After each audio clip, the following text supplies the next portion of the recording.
Good morning, everybody. It's Hammer. Well, I'm going to take a sip here. Mm. That's better. Hey, everybody. It's Hammer. Today is Tuesday, April 1st, 2025. Happy April Fool's Day. Don't worry, I don't have any April Fool's stuff for you today. We're going to talk only about the real stuff. So anyway, good morning, my friends. Great to see you here. Remember, you can join me live each and every weekday morning, 9:30 a.m. Eastern Time. Lots to talk about today. We're going to be talking about tariffs and the effect on rates. What happened last Friday? We'll just summarize and reiterate again what happened. Big change in outlook between Thursday and today. We'll talk about the 10-year Treasury yield and a rare opportunity that we have floating into tomorrow. What's likely for mortgage rates from here, and the fact that tariffs, this whole thing, actually one of the few times I've ever seen something basically just make the labor market data, the jobs data, an afterthought for later in the week. So a lot to talk about this morning, a lot to unpack. If you're watching on the replay, don't forget, give me a hashtag replay in the comments. Let me know that you were here. Always appreciate y'all. If you're here live, say good morning. Either way, don't forget to smash that like button, tag an hello friend, share this post in a group. If you'd like to sign up for text reminders and be reminded them going live so you get the link, it makes it easy. Set it and forget it. No brainer. You can unsubscribe anytime. I don't really mark it on this list or anything. So you can sign up hmmr.io/reminder. And also, today is the last day for pre-sale at Grab and Go Social. We're going to open up the site tomorrow. And this, again, also not a April Fool's Day joke. We're going to open up the site tomorrow, make the product live, but it's going to have a promo price. It's normally $147 a month. It's going to open up tomorrow. It'll be $97 a month. Today is the last day that you can get discounted pricing. Get the first month for $7. See what it's about. See if you like it. And then if you do like it, you'll get 6 months at a discount at $67 a month before it goes up to $97 a month. And you'll always be lower than the full price, $147 a month. So get the best pricing today. This will be the last time. And I've had to bounce things around a little, but we are closing it. So it's a 1 day only. I'll send out an email later. But if you didn't sign up, and it should be live, you can go to grabandgosocial.com or hmmr.io/GGS. And if you don't see it, use an incognito window, because sometimes it reacts a little funny if you have a cached version. But anyway, let's get back to what we got going on this morning. If you're here this morning, say good morning. Good morning, Rob Stewart. Ron Siegel said today is National Sourdough Bread Day. That was a little anticlimactic, isn't it? Like, I mean, sourdough bread's good, but you know. There's no tariffs on sourdough bread. That's a good thing. Good morning, James Mahan. Rock, what's up, man? Megan Lindberg, Amy Blauser, Deb Dickinson. Rock Whitson said, no fools here. Exactly. We don't suffer no fools here. Angela Walters, good morning. Tim Klyla, Rob Stewart, Julie Lawrence. Great to see all of you. Mallory Fodiatis, Mike Schmolgen, Desiree Brashears. Good morning to all. Great to see you here. I'm sure we'll have more coming in a little bit. Let's go ahead and dive in on this one, though. Bear with me. I'm just going through all my little things. All right, so we're going to go right into the big screen. So first things first, I'm moving from the 6.0 to the 5.5 coupon. You'll notice the 5.5 is at exactly 100. We call that par. There's really not a huge difference. I'll show you why I'm doing that. You can see, like, there's more erratic trading going on with the 6.0 right now. Generally, when you look at these, you're looking at pricing is usually, the coupon is usually 75 basis points to 125 basis points under the rate you're quoting. So right now, if you're quoting 6 3/4, that'd be the 5.5. It would, and as it moves lower. So it's not a huge difference. Again, even here, you can see that we're talking a difference of 2 basis points between the two right now. But you can see, like, this has just been a little more erratic. Whereas if I do the 5.5, you can see that it's a little less erratic, and that's because it's got a higher trading volume, and that's why it's probably the preferred one with the little star here from MBS Live from Matt Graham and his crew over there. So anyway, taking a look there, I'm going to use that 5.5, but as a, just a reference point. Remember, I was talking about 101.50 being a line in the sand. We're at 101.66 for mortgage-backed securities. And you can see that they have pushed up above, and they're testing these levels. You can see it even clearer when we go to the 5.5. Let's go ahead and do the 5.5.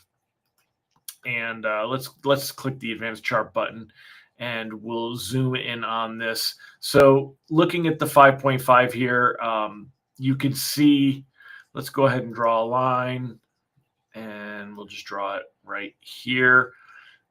You can see that around 101.24, 101.21 ish. Is it? How can I tell when it's straight?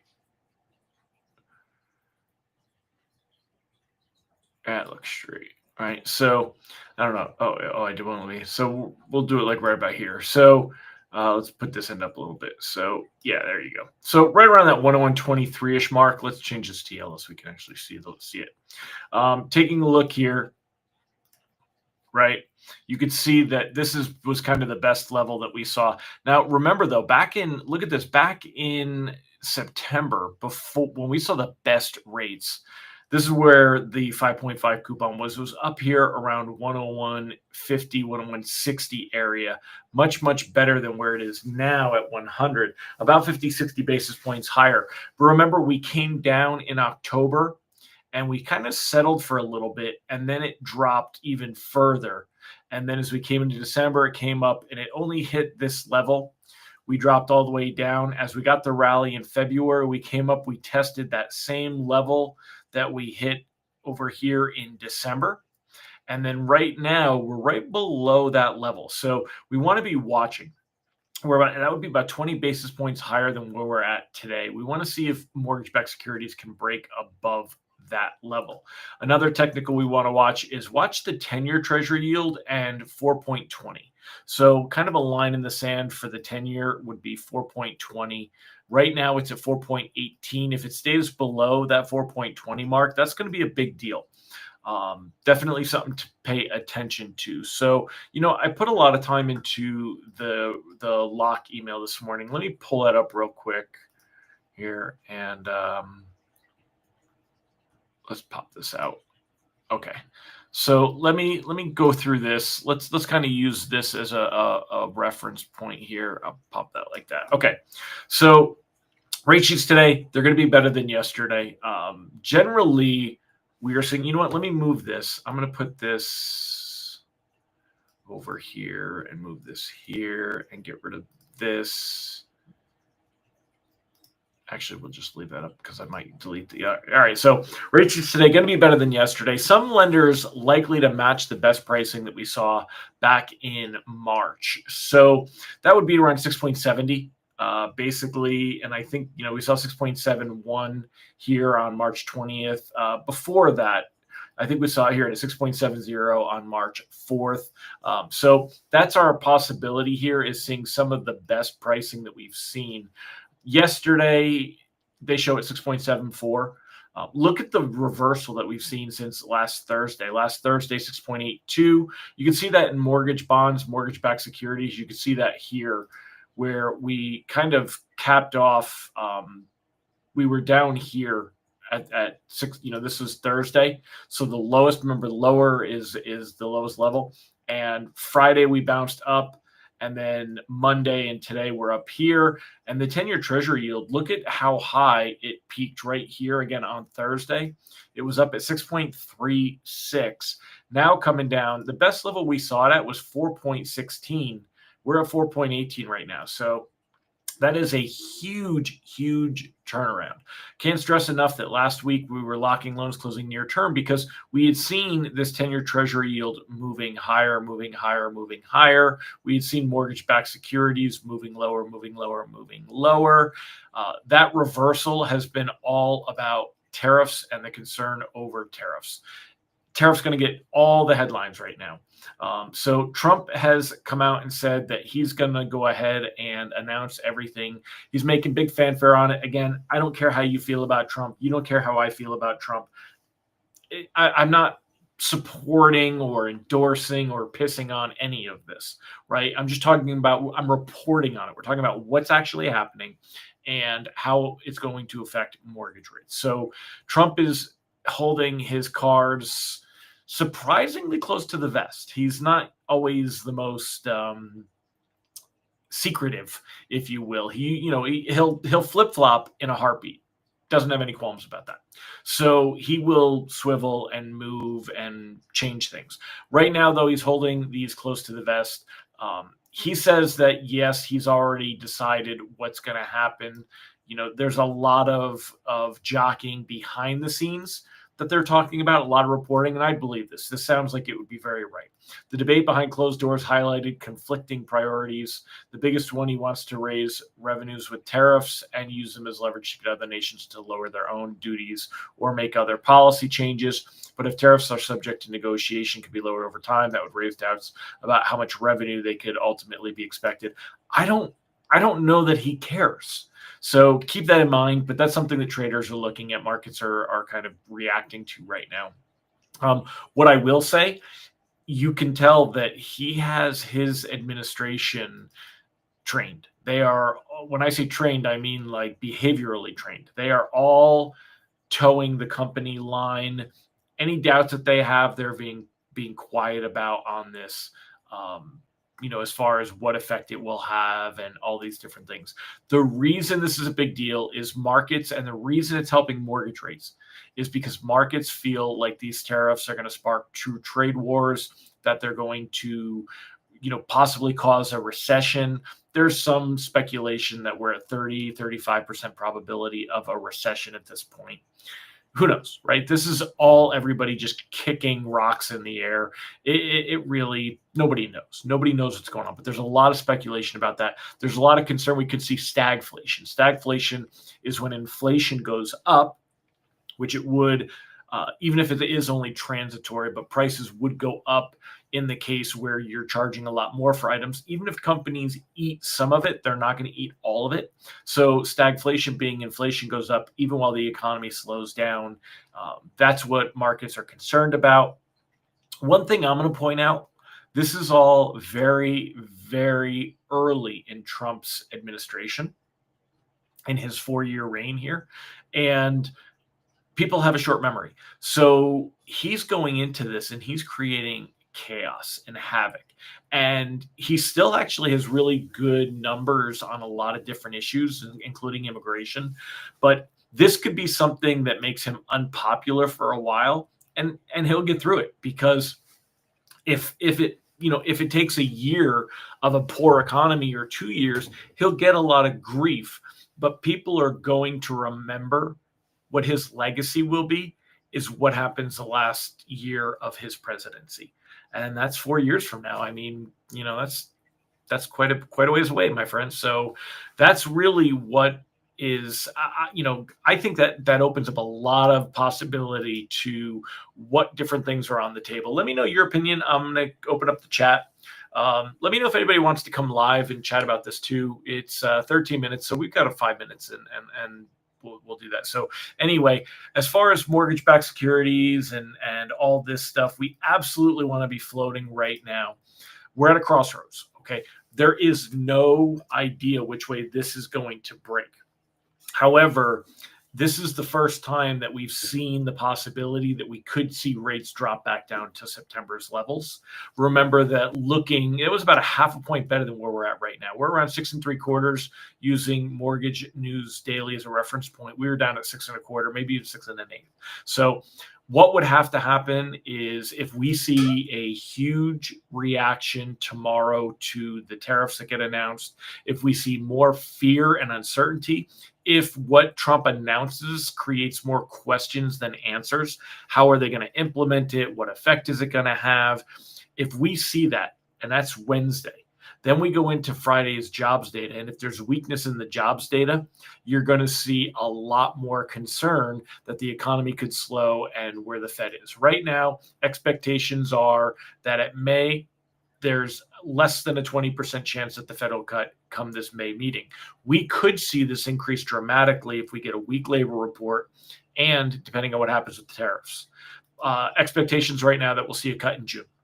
There's a 60% expectation we'll see one in June, another 10% that we would see either a larger cut or see a cut before that. So there's only about a 28% chance that we won't see a cut by June. When we look at the end of the year, markets are currently pricing. And remember, we're at 4 1/4. This would be 1 cut. This would be 2 cuts. This would be 3 cuts. So markets have pushed back to overall expecting 3 cuts. And when you compare that, you could see that a week ago or a month ago, it was 3 cuts was here. A week ago, it was here, yesterday, and then today. So we've seen that kind of increase. What was hidden in these compare numbers is this part here. The expectation that a week ago was 30% that we would only see 2 cuts. That's now dropping down almost to 20%. So expectations are bigger that we would see more cuts. And the reason that you would see more cuts is if the economy is weak, if inflation is not an issue. Good morning, all. Good morning, Mike Morano, Dan Crowley, Aldrana, Almir, Allison, Randy. Giddy up, sir. Great to see all of you. So this is basically what we're going to be watching. You want to watch this 10-year Treasury yield. Right now, the 10-year Treasury is at 4.18. It's below 4.20. 4.20, a big line in the sand. We've had a hard time breaking and staying below 4.20. We only did it for a day back at the beginning of March. The next day it was back above 4.20. So we have spent one day below 4.20 in the last month. This is a big deal that today we are there. Yesterday it was at 4.208, 4.21, which is basically where we were right here around the same best levels. Right here it was 4.21. So, looking here, the fact that it's dropped, this is something that's definitely we want to be paying attention to. Cautiously float anything closing near term. The good news is it's similar to a Fed meeting. When Trump announces this stuff tomorrow, it's going to be at 3 p.m. Eastern time from the White House Rose Garden. He's calling it Liberation Day. And we'll talk a little bit more about it tomorrow. But basically, he has billed April 2nd as the launch of sweeping duties that are the centerpiece of his plan to rebalance global trade, boost manufacturing, inject tariff revenue into the government. So one thing that has been made sure, that's been proven again and again is nobody really knows what to expect on this. They don't know just how far he's going to push it. Again, I think he can push it really far because although I think Trump really wants to be remembered and wants to have a solid legacy, he also he's got a few years to go before that's going to be an issue. Nobody, if the economy is doing really well in 3 years, nobody's going to look back on this and say negative about it. What could be even more of a chance is if he increases manufacturing, if everything were to get better, jobs increase, all this stuff happens over the next few years.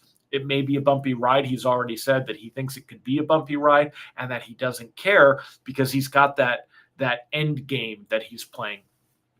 Whether you love him or hate him, this is the reality of what we're dealing with. So don't care about personal feelings about Trump. We're looking at how does this affect us, what it would do for mortgage rates if the economy does go down, if the expectations of a trade war, although inflation is bad for bonds, a weakening economy would offset that enough to keep things going this way. So I don't agree, Ron, because Ron's saying, let's go ahead and you guys can always chat. He says he really only has 1 year. Midterms could make him a lame duck president. I don't think so. I don't think he has to worry about that at all for a few different reasons. Number one, a lot of this stuff that he's doing, he's not following the rules.